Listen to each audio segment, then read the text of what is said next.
Yo, what's up? Welcome to Kind of Funny Games Daily for Friday, September 3rd, 2021. I'm one of your hosts, Blessing Adeoye Jr. Joining me is Tim Fine Geddes. Something was wrong with that intro, but I'm not quite sure what it was. But bless me and you both realized it because we had a moment where we looked visually? at each other. Yeah. No, like the sound. There was something about the sound that felt like doubled up for just the middle part. Like it was kind of weird. But you know what? It doesn't matter because at the end of the day, Bless, I'm feeling way too sexy. You know what I'm talking about? Oh my God. I mean, Tim, you always show up looking sexy, Thank and you. so I don't Thank blame you. you. I don't blame you. Oh, you're almost way too sexy. I don't know if this is certified a reference lover to boy. Okay, that's why I thought you were going. I didn't know if that's where you're going or not. I'm not But just saying it out of nowhere. I mean, it is, facts be facts, but it is what it is. You listen to that new album? I've just been skipping around. I haven't had time to fully do it yet. But also, can we just as a people just decide that we just need to make albums shorter? Like, oh my God, I hate this what race. Is going on? It's a garbage race to put out as many songs as possible, so you just get that playlist listens when people are on Spotify. It's like stop. 13 songs or less on an album. That's the rules. Let's go for a solid hour.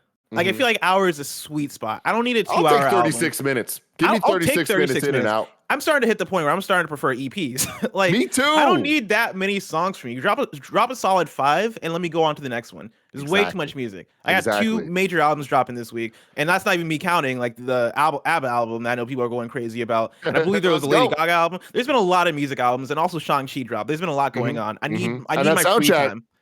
Oh my God. That soundtrack is pretty damn good. It's an excellent soundtrack. It was one of those ones where halfway through that movie, because we of course went to watch it last night, halfway through I was like, I think I'm ready for the live action Miles Morales movie. Because this soundtrack is giving me those vibes. This soundtrack is making me think that they're ready too. I need that thing in my life. Yeah, you know what? I know we're going a little long on this conversation, but I just want to give a major shout out to DJ Snake. Anything that man touches is gold. And I feel like we don't talk about him enough. What did you recently listen to a DJ Snake track? DJ Snake did the song "Run It" in Shang-Chi. Gotcha. Yeah. I didn't realize that. Yeah. Shout out to DJ Snake. Just shout out to DJ Snake. Just shout out to DJs in general. So yeah, exactly. DJ Khaled. You know what? Go everyone, send some sweet nasty love to your favorite DJ today. Hell yeah. DJ Tanner, all your favorite DJs. Tim, this isn't a music podcast, nor is it a movie podcast. This is a video game news podcast. So let's talk about Game Boy games coming to Switch, bad news for the chip shortage, and more, because this is Kind of Funny Games Daily, each and every weekday at 10 a.m. live right here on twitch.tv/kindoffunnygames. We run you through the nerdy news you need to know about. If you're watching live, you can correct us when we get stuff wrong by going to kindoffunny.com/you're wrong. If you don't want to watch live, you can watch later on youtube.com/kindoffunnygames, roosterteeth.com, or you can listen later on podcast services around the globe by searching for Kind of Funny Games Daily. To be a part of the show, to patreon.com/kindoffunnygames, where bronze members or above get to write in, and silver members or above get the show ad-free with the exclusive daily post show. Housekeeping for you. Monday is Labor Day, which means that we're taking that day off. Tim Geddes, what does that mean for content? That just means we will not be making any content on Monday. So the schedule gets a little shifted around. Kind of Funny Podcast will post on Tuesday. And P.S. I Love You will also post on Tuesday like normal. It is recording today, though, not on Monday. So patreon.com/kindoffunnygames if you want to watch that live as they record it. But otherwise, shouldn't affect you too much. Yes, P.S. I Love You is recording later today, which means that you should get your questions and responses in by a couple hours from now, because that episode is going to be me and Janet. Greg is still off having a fun baby moon. But me and Janet are doing an episode that are going to be predictions for next week's PlayStation Showcase, which of course we'll be reacting live to, but we can wait until next week to talk all about that. But get your predictions in. We will be reading not only our predictions, but your predictions on the show, and we'll have a fun time with that. So get that in before we record. Speaking of Kind of Funny content, a new episode of The Blessing Show is out right now, and it's all about EA Sports Big, and it features multiple cameos that you don't want to miss. Everybody go check out that episode. It is probably my favorite episode we've worked on so far, Tim. Easily my favorite episode because of the content alone. But on top of that, you guys fucking knocked it out of the park. It was a Thank you. slam dunk, as some would say. Mm, It was incredible. You guys really did a good job. I was telling you over Slack, but I think that Bless did a fantastic job of making it simultaneously a retrospective on why we love EA Sports Big and a look into the future of a pitch of how it would make sense in this current landscape that we're in. I thought you really did a great job, Roger, flexing so hard oh my god. on the graphics and the edits and stuff, quite literally in some ways. But check it out. It's awesome. Hell yeah. Everybody go check that out. And then I also implore you not only to share it and like it, because of course it's a video only product here at Kind of Funny. We don't have many video only products, which means that it's kind of hard to shovel people in because so many of you guys are podcast audio listeners. Do that, but then also take the video and just tweet it at EA. Just at EA, hey, Yay. bring back EA Sports Big. Just let them know because I miss me some NBA Street Volume 2. I miss me some NFL Street 2. I miss SSX. And so let's let them know. Remember, it is September on Twitch. Viewers across the platform throughout the month can take advantage of 20% off subscriptions for first-time subscribers and for gifted subs. Your support means the world to us here at Kind of Funny. And right now, you can take advantage of this deal and receive benefits like ad-free viewing, sub emotes, and more.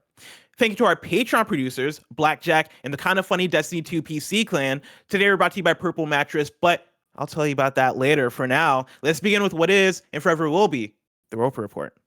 It's time for some news. We have 5 stories today. No. Oh, breakers! I need to know, Kevin, what was your inspiration for that one? It's metal, man. To me, it reminded me of like if Kevin was like a cartoon mole. It's funny because I know exactly what you're talking about. It had like Roadrunner vibes to it. Exactly. Like Looney Tunes Yeah. Roadrunner Honestly, vibes. I've been feeling for a while that I've stagnated with that, and I needed to fucking bring something a little fucking harder. Yeah. Well, thank you, Kev. Yeah, man. You know what I mean? Change it up. You know what I'm saying? Sometimes you gotta throw shit at the wall, see what works, see what sticks. Well, are you gonna keep that up? We'll see. We'll see if that makes a return. Also, Tim, I gotta apologize to you. I forgot to introduce you as the White Drake. And like today, out of all days, would have been the day to do it, man. Because you're a certified lover boy. We're not doing the White Drake thing. It's not. We're making it happen. Gary would introduce it. It's not happening. We got that. Like that's. I rarely put my foot down on things. I'm putting my foot down. We're not doing it. We're not doing it. Hey, we'll see Bless, about you that. say the word, I'll double down. You say the word, I'll double down. Kevin, is there a way? Because Drake's new thing is the heart shape that he's added to his hair design. If we can like Photoshop that onto Tim during the show. No, don't worry about it. I'll hold him down. You get the razor. God. Oh, literally? Okay, yeah, we can make this happen too. He's not as strong as he looks. Greg, we need help. Tim, we can hold him down. Tim, let's dive into story number 1. Game Boy and Game Boy Color titles are headed to Nintendo Switch Online. This is from Tom Phillips at Eurogamer. Nintendo was set to add Game Boy and Game Boy Color titles to Nintendo Switch Online, Eurogamer sources have confirmed. Word that Nintendo will bulk up its Switch Online back catalog first broke earlier this week via the Nate the Hate podcast, which discussed various possible handheld games Nintendo could bring to the Switch subscription offering. Nintendo Life sources then offered their own confirmation. Now, Eurogamer has been able to separately corroborate these reports, and we have heard that other retro platforms are also on the cards. Nintendo Switch Online's classic game library currently includes around 80 NES games and 50 SNES games, though totals vary between regions. It's fair to say that many, if not nearly all of these platforms' biggest games are now available via the service. I'm going to pause there and point out that, we're still missing Super Mario RPG. We're still missing Earthbound, but I digress. And fans are keen to something fresh. Tim, I mean, as Nintendo aficionado, number 1, right? Like, where are you at with this? I know Game Boy. I know like we've been waiting for more stuff to come to Switch Online in general. NES is awesome, SNES is awesome, but like me personally, I've been asking, where is N64? Where is Game Boy Color? Are you happy with the idea of Game Boy and Game Boy Color games coming to Switch Online? Oh yeah, definitely happy. I'm one of the people that actually really likes the Switch Online stuff, and like it sucks that it's been a weird drip feed, and like the choices they make are sad to just put it bluntly. But with this, I'm like, this is overdue for sure. We haven't gotten anything of consequence on the Switch Online for the NES or SNES in months, if not years. It feels like that last big time was when they added Donkey Kong Country 2 and 3 over time or whatever, which is great. I mean, I love being able to just pop into these old games whenever I want to, having them on the go, having them just next to my bed whenever I just want to, run through DKC 2. Why not? I love that option. And with Game Boy and Game Boy Color games, it's really kind of hard to play a lot of those games now. This would make it a really easy way. The one thing I am a little bit like about is, where's the GBA? Where's the N64? And that's what sucks is this is the type of news that makes you, instead of getting excited for what this is, it makes you ask for more and want other things. Because at the end of the day, personally, I look back at the Game Boy and Game Boy Color library, and it's not necessarily riddled with classic games that I want to go back to and play. There are, of course, exceptions to that, but there's the Pokemon games, there's the Mario Land games, there's Donkey Kong 94. Besides that, there's not many things that I'd be interested in actually playing and going back to. So that kind of makes it a little bit whatever for me. Yeah, I'm in a similar place. Nintendo Switch Online, especially within the last year, whenever they add new stuff to SNES or NES, it always feels memeable in their announcements. They're announcing games that I've never heard of, where you read through and it's Bubble. I was gonna say Bubble, but I guess people know what Bubble is. Magic Adventure. It's okay. It's like you're putting things in an NES game name generator, and they're popping them out and announcing them, and everybody's like, I guess this exists. I guess this is coming to Nintendo Switch Online. Mm-hmm. And so I think they're overdue for some kind of big drop for Switch Online, because it feels like they kind of bounce back and forth between going, okay, cool, we're gonna add NES titles, we're gonna add SNES titles, but then also we're gonna add Tetris 99, or we're going to add Mario 35 or Pac-Man or whatever those weird niche battle royale titles are, which are cool, but it seems like yearly or bi-yearly they want to have some kind of hook in there. Mm-hmm. And so I think it's about time that they add in some new content for that. But I am with you that Game Boy and Game Boy Color, exciting in prospect, but in practice there aren't that many games that I look forward to. Pokemon, of course, I'm down to replay Pokemon Blue all day, every day. Though. Is are they gonna put the Pokemon games? Are they gonna put the Oracle of Seasons, Oracle of Ages Zelda games on there? I'm a little hesitant to believe that they're gonna knock this out of the park and give us what we want, and it might just end up being a bunch of shovelware Game Boy titles. And I think Game Boy and Game Boy Color are weird examples of a platform that just hasn't necessarily aged well in terms of its games, or their games had great ideas that were then done better in other forms, where it's for example, Metroid 2 is on it, but it's they remade it with Samus Returns, and that's a vastly superior way to play that game. Mm-hmm. So I just kind of struggle to get excited about too many of these games. Having said that, I don't need a million games. If you did just give me, if I had access to all the Game Boy and Game Boy Color Pokemon games and Zelda Oracle of Ages and Seasons and the Mario Land games, that's actually really awesome. I haven't replayed through Mario Land 2 in 20 years, and I would love to do that. And that kind of is exciting to me when it comes to the idea of replaying any of these Switch Online games. So at least there is some excitement there. I just don't think it's going to last too long. And more than anything, I question Nintendo's out the gate strategy with this, where what's it going to look like and how much are they going to drip feed this library that I feel like is already weaker than the NES and SNES's library to begin with. Yeah, and I think that's the interesting thing too, is the fact that I think when I think of the Game Boy library, I think of a library that's born more so out of restrictions than what came before, because oftentimes we think of restrictions in consoles as leading to creativity, right? How do we creatively work around the N64 controller, or using a cartridge, or having 16-bit graphics? How do we push these to their boundaries? Oftentimes that leads to brilliance. With the Game Boy and Game Boy Color, I feel like that was an era of more so developers trying to figure out how to just fit other genres into this thing in a way that is adequate but not immaculate. I think there are very few examples of the immaculate, and I think that is something like Pokemon coming out of the Game Boy. But I think of also Super Mario Brothers Deluxe, which was I think that was my first way of playing through Super Mario Brothers, but it's not the ideal way to play Super Mario Brothers, right? Was, there were many caveats having to be made to that game in order to make it work and function well on the Game Boy. And I think you can say the same about a lot of the other software there. I think there's there will be a lot of good nostalgia-driven titles that you can add. Like I think people would get excited for the Zelda games. People would get excited for Metroid. People would get excited for titles here and there. Even the Tetris. Like it's Well, cool to be able to Tetris, play it's the the classic version of Tetris. Tetris. Yeah, Yeah. the Tetris. I think things like that are exciting, but the gas in the tank there is way less than the gas in the tank for NES and Super Nintendo, and for what could be GBA and N64. For you, does this at least lend excitement to the fact that if maybe down the road they will do N64, or where are you at with that now? We're 4 years into the Switch's life, right? And we're just now having rumors about that start to feel a little bit real about Game Boy and Game Boy Color. I don't know, man. Like I don't really understand what they're doing with all this. And like one day, hopefully at the end of the Switch's life, we'll have libraries of all the old things and it'll all be available there for one very low price. And that's awesome.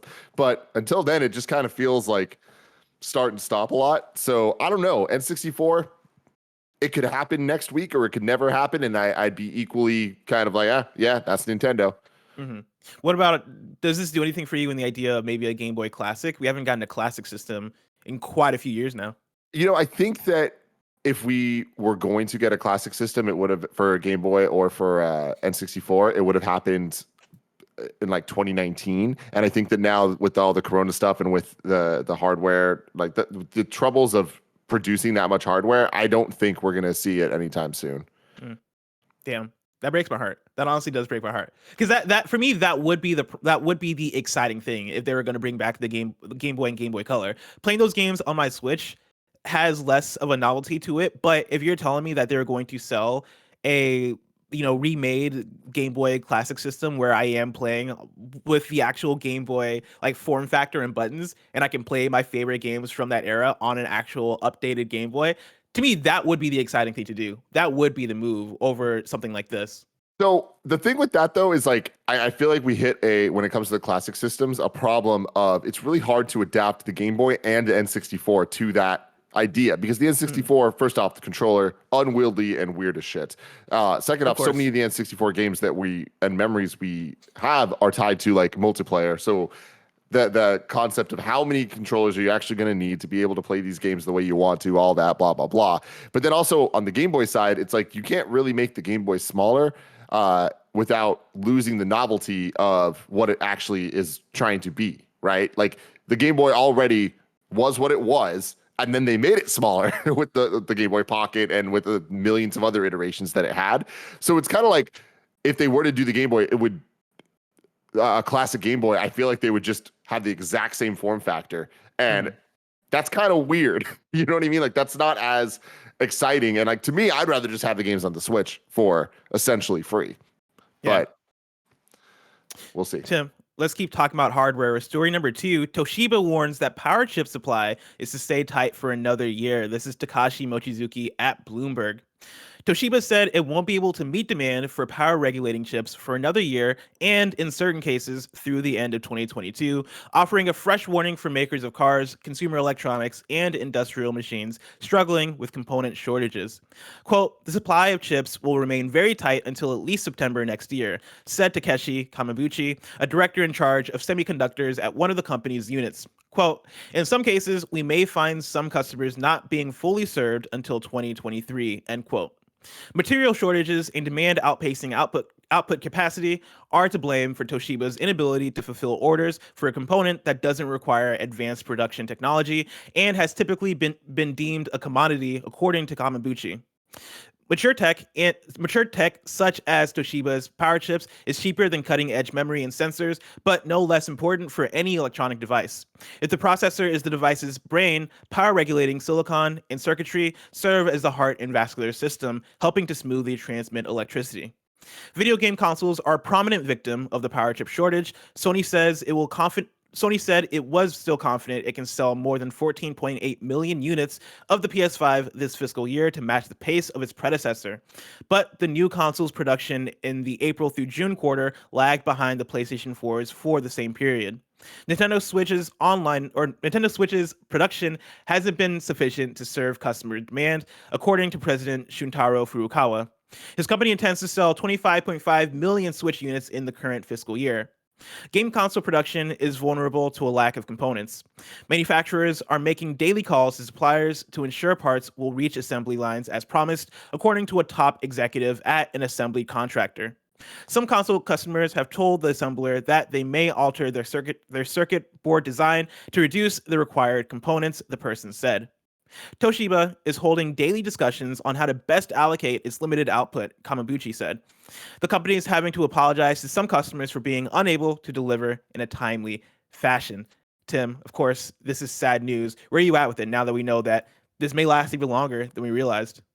Yeah, I mean, I'm not surprised by that, and I think that all of these reports and stuff are obviously of the moment right now, and I think that anything can change and is going to change. And when things like the Delta variant exist, I think we're not going to get through this anytime soon.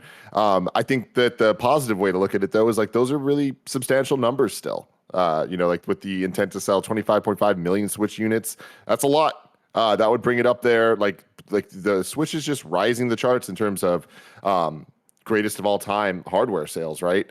And then on the PlayStation 5 side, it keeping pace with PlayStation 4 is still way better than it could be, right? And like we're getting a lot of them out there, and at some point it will, like, everyone that is like really, really, really desperate to get one is going to be able to get their hands on one as the kind of bigger exclusive titles start to roll out. Yeah, it makes me wonder how this holiday season is going to go. Like Takashi over on Twitter tweeted out along with this article. He says that game console supply for the coming holiday season and even next year doesn't look good. If you're planning to buy a Switch OLED model, be sure to get the first batch, which I think is fascinating, right? That like we already know how much hardware is being affected by it. I think the fact that Nintendo is launching the OLED Switch model, even though it seems like that is still going to be impacted in a huge way, I think is fascinating. And yeah, it's going to lead to that being a highly sought out model because they're not going to be able to produce as many as they want. I think, there are so many things regarding that, compounded with PS5, compounded with Xbox Series X, compounded with a big software fall leading into a big software year for 2022. It's going to be wild out there for people who are trying to get their hands on next gen consoles. It always is. Like the holidays are always a difficult time to get your hands on hardware, especially on the Nintendo side. Like it's nothing new that being able to buy a 3DS was near impossible in November or December pretty much every year, just because of there's just that demand that is created that isn't there the rest of the year. So yeah, it's definitely going to be rough. And get your hands on one of those OLEDs if you want it, because I do agree it's going to be very hard to get one after the initial batch. Tim, let's talk about story number 3. Nickelodeon All-Star Brawl release date seemingly leaks. This is Taylor Lyles at IGN.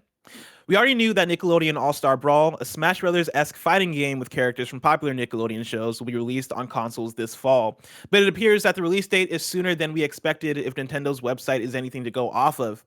Heading to the Nintendo eShop, the Switch version for the upcoming fighting game notes that it will release on October 5th of this year. The listing also reveals the game's file size to come in at 2.9 gigabytes. The eShop listing also seems to have leaked more of the game's roster. Confirmed fighters are as follows. Tim, are you ready? I'm ready.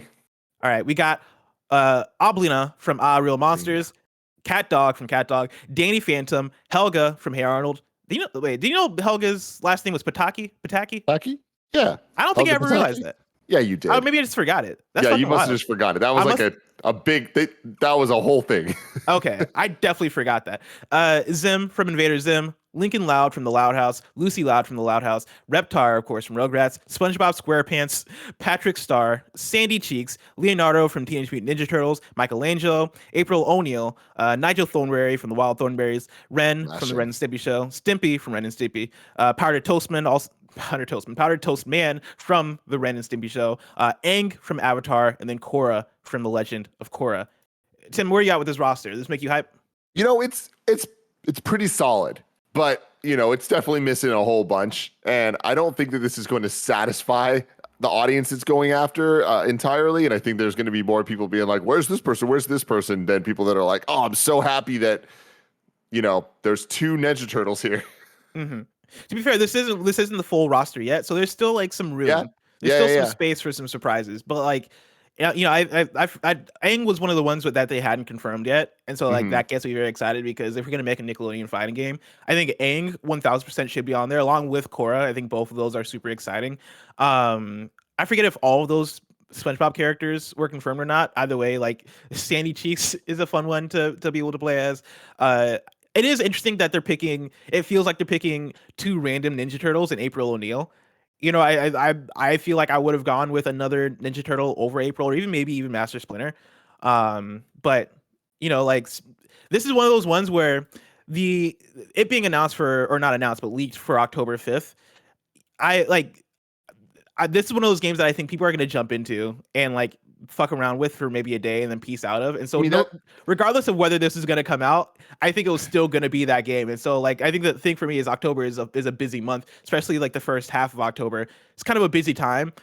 I don't think that matters for this game. I think this game is going to be fine regardless.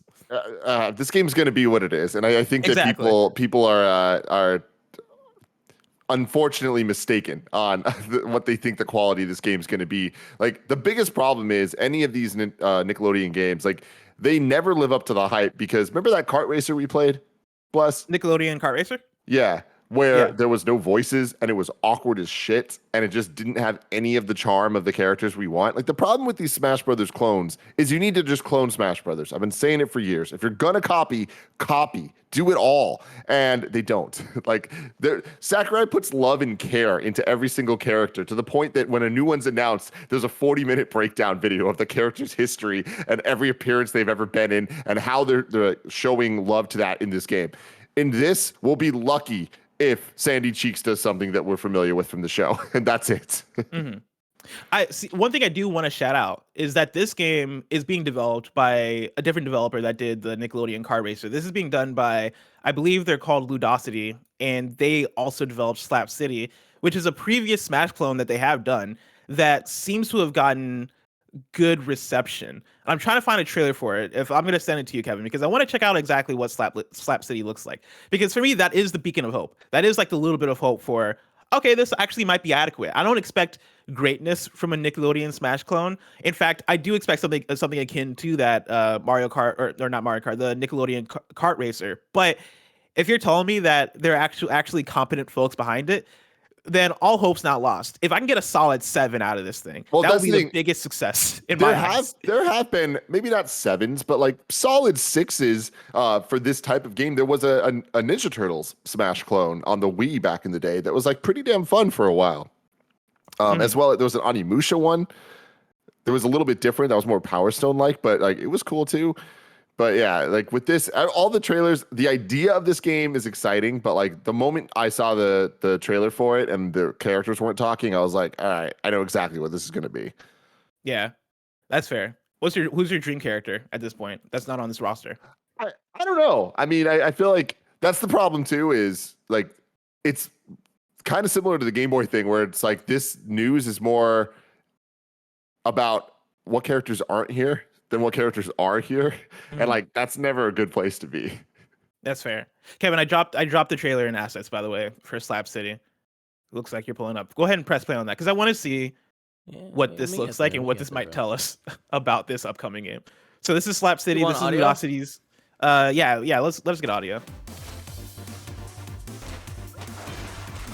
I don't hate it. Is that Pokemon? Yeah, honestly. Oh no. This is pretty good. No, God. it looks like Machamp, but that is definitively not Machamp. You're right. It's such a creepy like mix between the muscly look and the Phineas and Fern or Phineas and Ferb, the platypus, Perry the platypus. Yeah, that's it, Perry. That's it. So funny enough, they just showed the GameCube controller for the controls. So happy you brought this up because real talk, this looks fantastic. This is doing exactly what I wanted from a gameplay perspective. Still not from the like love and care perspective of the characters Quality, for budget, the Nickelodeon yeah. side, but like, I mean, shit. If it plays as well as it looks like it does, that we might get that 7 or 8. Yeah. See, like, and that's the push and pull of it. Where I look at this and I look at some of the gameplay stuff that they're touching on, because they're touching on like a lot of the technical aspects of the actual fighting gameplay of Smash Brothers, and they're showing off like, oh yeah, like here's what the dash looks like. We'll have what's it called? Wave canceling, wave dashing. Like I Wave forget the dashing, exact. Yeah, wave dash. Like that was one of the things that they talked about when they first revealed this game. They're talking about things that I think people want to hear from a gameplay perspective. But if you're gonna make a Nickelodeon fighting game, you also got to get the Nickelodeon part of it right. You got to get Yep. the fan service right. You got to get the sound effects, the levels, the feeling of it right. And the way that Smash Brothers gets a lot of that stuff right. You know, like half the reason why we love Smash Brothers is because when they announce a new character, it's a hype moment of, oh shit, they're bringing in Joker from Persona 5, and with that, we're getting Persona 3 and Persona 4 stages. We're getting the soundtracks. We're getting this special ability that really harkens back to this element of this moment of Persona, right? Like those are a big draw to what makes this kind of game shine. And you know, the fighting aspect, very important. Obviously, gameplay, obviously very important. And if that's solid, then oh my god, like that alone is going to be a miracle.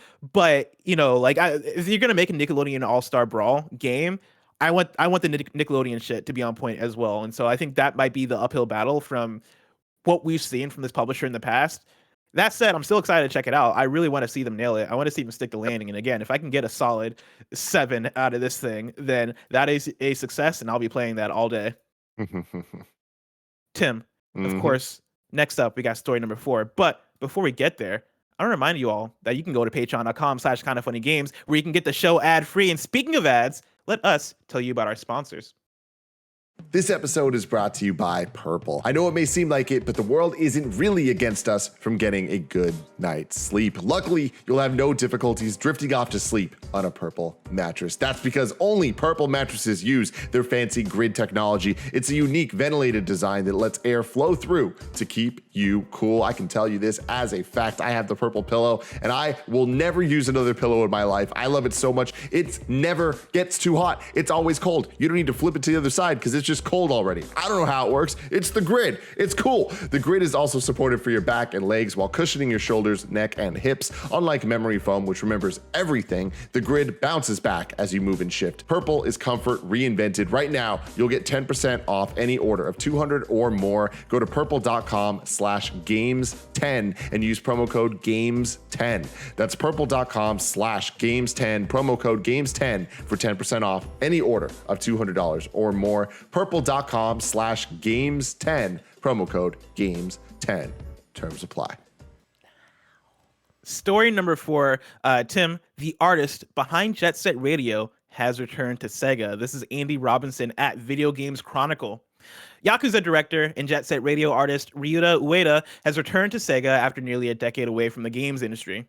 Ueda, who was the art director behind Dreamcast classic Jet Set Radio and its Xbox sequel Jet Set Radio Future, as well as the first 2 Yakuza games for PS2, rejoined Sega in May following 9 years working at Yahoo Japan. Ueda's previous Sega credits span from the mid-90s, including creature design for the Panzu Dragoon games and directing Kinect horror title Rise of Nightmares. Quote, "I've decided to resign from Yahoo Japan and return to my old company, Sega," he announced on his public Facebook page. Quote, "I am very grateful for the many people I met and the lessons I learned through various projects at Yahoo. From now on, I will focus on making games again," end quote. The former Yakuza director could arrive in the same window that the series' current boss, Toshihiro Nagoshi, leaves the company. Jet Set Radio has seen an uptick in interest in the past few months, with Sega recently revealing that Beat from Jet Set Radio will be a playable character in Super Monkey Ball Banana Mania. Indie developer Team Reptile has also begun promoting Bomb Rush Cyberfunk, which is a spiritual successor to the Dreamcast classic planned for consoles and PC. The indie successor will have a soundtrack from Hideki Naganuma, the composer of Smilebit's Sega Dreamcast classic, and its 2002 Xbox sequel, Jet Set Radio Future. Tim, does this give you any hype that we might see a Jet Set Radio return? You know, I think it's inevitable that we will at some point see another game in the franchise. I've never been the biggest fan. I know that's blasphemy, but there's something about it just felt way too floaty. In a lot of ways, it felt like Sonic compared to Mario. Yeah, I know. It's fine. Oh. But yeah, I mean, you know, the style of it's super cool, but there's something about it that just, for a game that came out around the craze of Tony Hawk and all that. It's just like, if it didn't have a specific feeling, I was like, this isn't for me. And that was the case for that. Soundtrack was always really cool. I loved the cell shadedness. Like that was like the game that kind of created the cell shaded idea that every game of around that time copied for a while.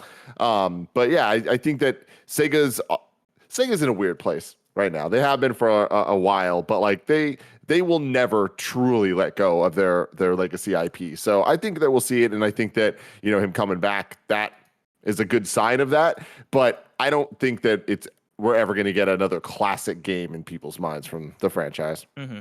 Yeah, I feel you there. Jet Set is one of those things where if you're going to bring it back, you got to find a way to modernize it a bit more, because Jet Set Radio, as much as I love Jet Set Radio and Jet Set Radio Feature, they are very much games of their era, right? Like you look at those games and it's like, yeah, these are Tony Hawk adjacent, but more, like they're structured more like 3D platformers. But then also, like, I guess in terms of controls and energy and all this stuff, it's hard for me to think of what Jet Set Radio looks like in 2021. I look at Bomb Rush Cyberpunk, and I'm excited from them to tackle it from an indie perspective, because I think indies do a good job of harking back to like the retro and the older stuff that we love. But usually that comes with, being able to stick to those, I guess, older qualities and not feel as incentivized to like try and take that and reinvent the wheel in any sort of way, right? Like if Bomb Rush Cyberpunk comes out and it's a modern hit and it's a modern success and shows that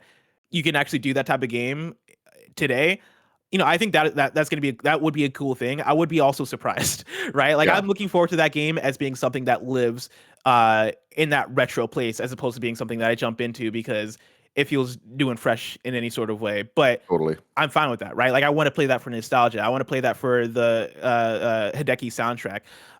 That said, right, like I'd like to see Sega try it just from hey, let's take a risk on this thing and let's try to do something. Let's try to add something fresh and new to it. I don't know what that looks like. I don't know how you take Jet Set Radio Feature and turn it into, or Jet Set Radio and turn it into something new and fresh for 2021.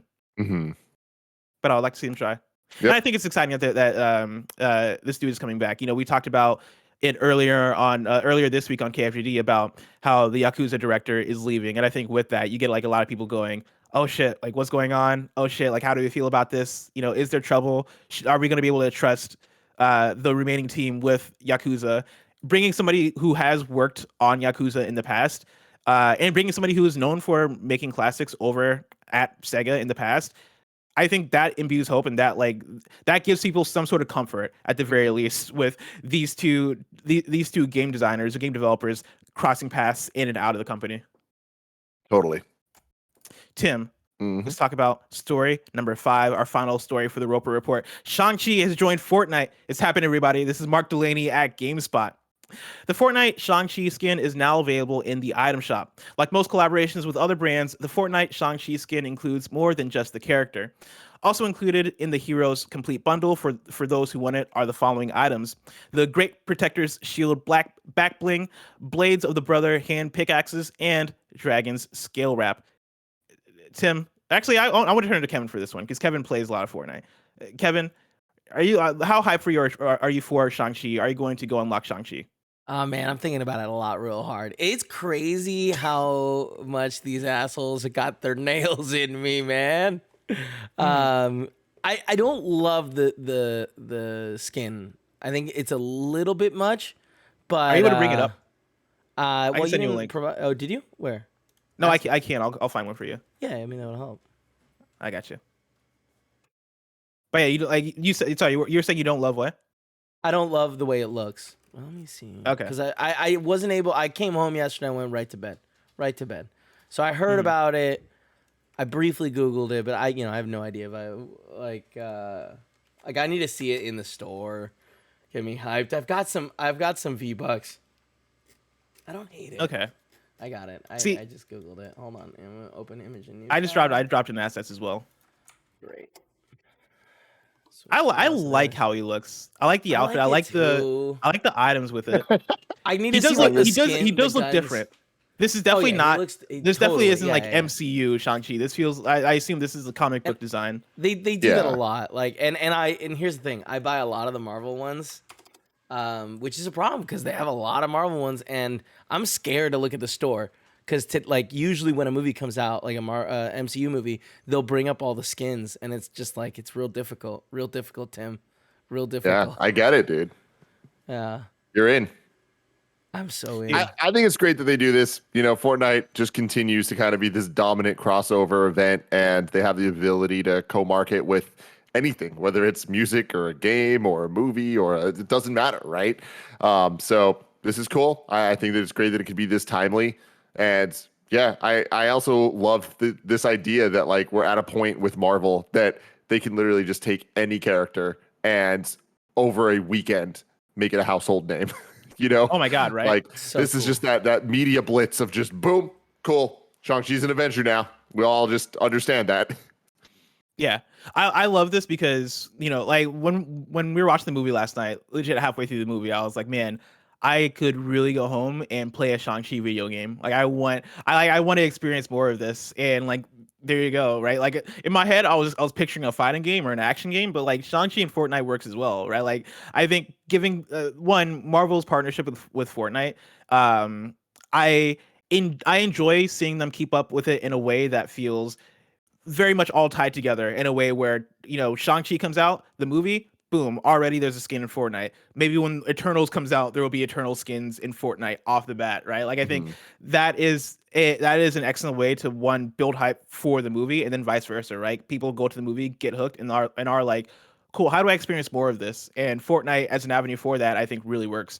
And so I think that's really exciting. Fortnite again continues to kill it with the skins. You know, like the more I look at it, the more I'm like, man, I do wish there was an additional skin that was Simu Liu, like adjacent. It kind of makes me sad that it's not MCU styled, but regardless, you know, I'm into it just in terms of it being the character period. Is there any skin from the movie where you'd be like, you know what? That's, I mean, like, I don't I'll want buy it. I don't want to say because I know plenty of people haven't seen the movie. Yeah, but like I'm gonna say one because like if they had the dad in the '80s outfit with the 10 rings on, I'd be very invested. I just want like an animation, like a good a 10 rings emote. Like it could be, and this is like stuff he does in the trailer, right? Like where he does his hands like this, and then you see the 10 rings shoot from his hands. I want that type of emote. Yeah, like I'd be all about that. Yeah. Tim, Love it. I'm excited to see more Marvel skins in Fortnite, but that's probably just so far away. If I want to know what's coming out to mom and pop shops today, where would I look? The official list of upcoming software across each and every platform is listed by the Kind of Funny Games Daily Show host each and every weekday.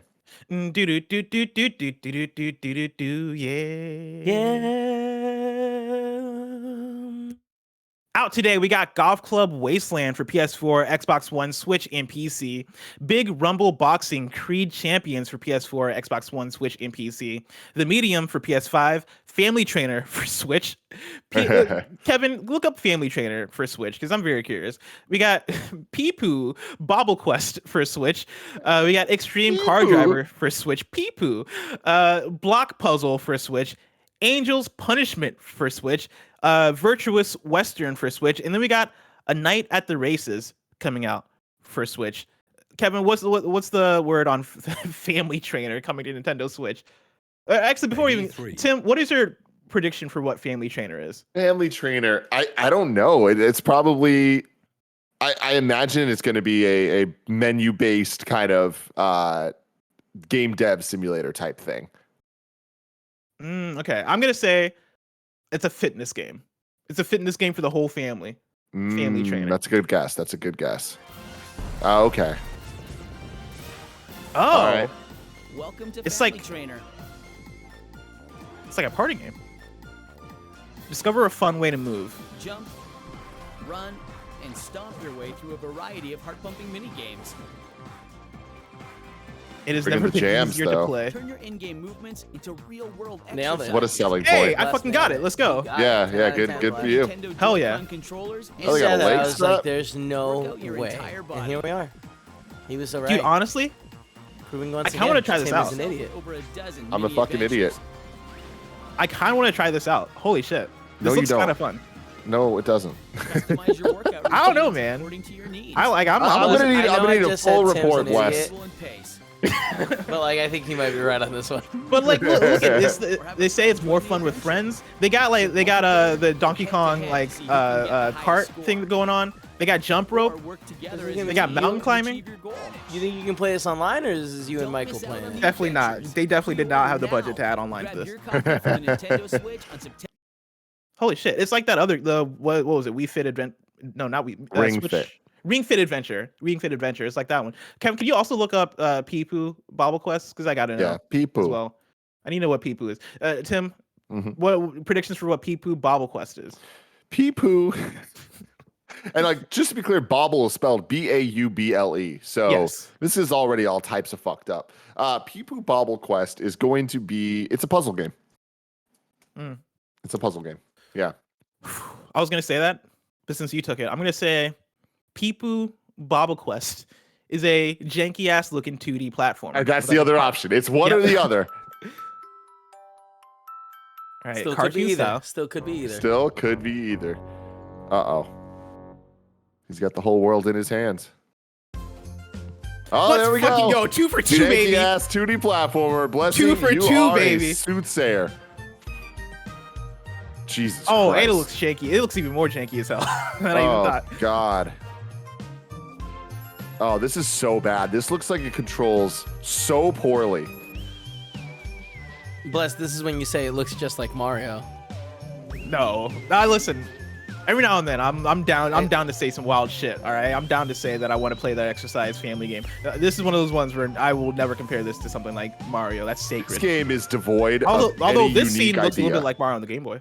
Yeah, exactly. Every single shot in this looks like something else, but bad. Now, I want to go 3 for 3, Tim. I want to go 3 for 3. Let's do it. Kevin, can you look up Angel's Punishment for Switch? Oh, that's a good one. Angel's Punishment. I'm gonna go with a side scroller shoot 'em up, like an R type game. I'm gonna go with a Japanese Wait, hold on. I'm having visual trouble novel. finding it. I'm having trouble finding it. Oh, nope, found it. All right. You got it? Damn. Bless I'm you. You're on fire today. I'm gonna say a Okay, ready? Japanese visual novel with some fantastical elements to it. Okay.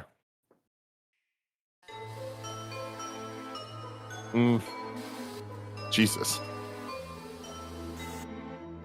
A girl who woke up in a strange basement. Oh, this looks like a okay, it's an RPG. Old school RPG, yeah. Yeah. Reminds me of I don't even know what I would say this reminds me of. I was gonna say like an Undertale or an Earthbound, but way back in the day we did a let's play of a game that was the original Resident Evil, and it looks like that. Sweet Home, I think it was called. All right. Please kill me by your hand, Jesus. All right. Cool. All right. 2 for 3 ain't bad. 2 for 3 ain't bad. Not bad at all. Tim, people can go over to kindafunny.com/you're wrong, where they can write in and let us know what we got wrong as we got it wrong, so we can correct it for those watching later on youtube.com/kindafunnygames and on podcast services around the globe. And Tim, it looks like we have no you're wrongs. Let me refresh Look at us. the sheet, because I see case. just in case, because I see 2, but they're from yesterday. Impossible. I was on yesterday's show. I don't ever say anything wrong. Well, the 2 from yesterday are for Janet, and so like, hey, technically you are right, Tim. Yeah, I think we're good. I think we killed it. Yeah. Good job. We killed everybody. Hell yeah. Of course, today is Friday, which means that you got another week of Kinda Funny Games Daily coming up next week. But remember that Monday, we're off, so you're not getting an episode on Monday. But then on Tuesday, you're getting Greg and Gary Whitta. Wednesday, you're getting me and Andy Cortez. Thursday, you're getting Greg and Tim motherfucking Geddes. And on Friday, it's Greg and me. If you're watching this live on Twitch, after this is Mike, Nick, Joey, and Kevin playing more of that Surgeon Simulator 2 and raising money for Black Girls Code. And so don't miss out on that. If you want to catch that stream later, you can subscribe to Kinda Funny Plays, youtube.com/Kinda Funny Plays. Remember, this has been Kinda Funny Games Daily, each and every weekday live right here on twitch.tv/Kinda Funny Games. We run you through the nerdy news you need to know about. We have a Patreon post show for those that are subbed at the silver level of patreon.com/Kinda Funny Games. So stick around for that. Otherwise, until next time, Game Daily.